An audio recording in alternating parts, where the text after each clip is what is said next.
आता दिवसभरातल्या मोठ्या राजकीय बातम्या। 23 जानेवारीला राज्यात मोठा राजकीय भूकंप होणार। ठाकरे गटाचे 15 आणि काँग्रेसचे 10 आमदार आमच्या संपर्कात आहेत। राहुल शेवाळ यांचा दावा।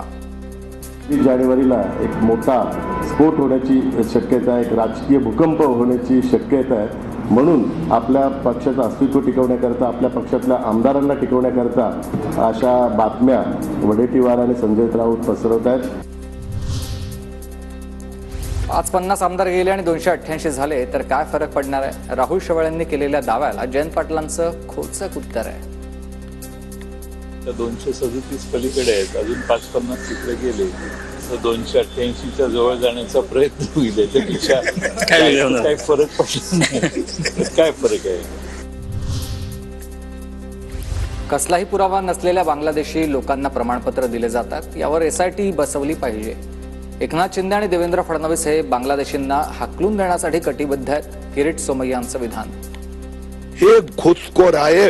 घुसखोरांना, बांगलादेशी, रोहिंग्या, मुस्लिमांना महाराष्ट्रात जागा मिळणार नाही। कुणाच्याही घरात कोणीतरी घुसखोरी केली तर त्याला तर हाकलूनच देणार।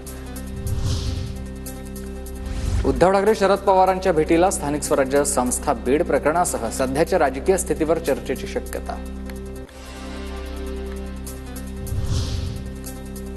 बाळासाहेब असताना मोठे नेते मातोश्रीवर भेटायला यायचे आणि आता यांना सिल्वर ओकवर जायची वेळ आली आहे। उद्धव ठाकरे पवारांच्या भेटीला गेल्यानं शंभूराज देसाईंची टीका आहे। नेते मातोश्रीवर यायचे, स्वर्गीय हिंदुहृदय सम्राट आदरणीय बाळासाहेब ठाकरे साहेबांना भेटायला। हा रुतबा, हा दरारा, हा करारा हा मातोश्रीचा होता। आता मातोश्री उबाटाच्या प्रमुखांना सुद्धा, युवराजांना सुद्धा उठून मातोश्रीतनं उठून सिल्वर ओकला जावं लागते। ही अवस्था आहे।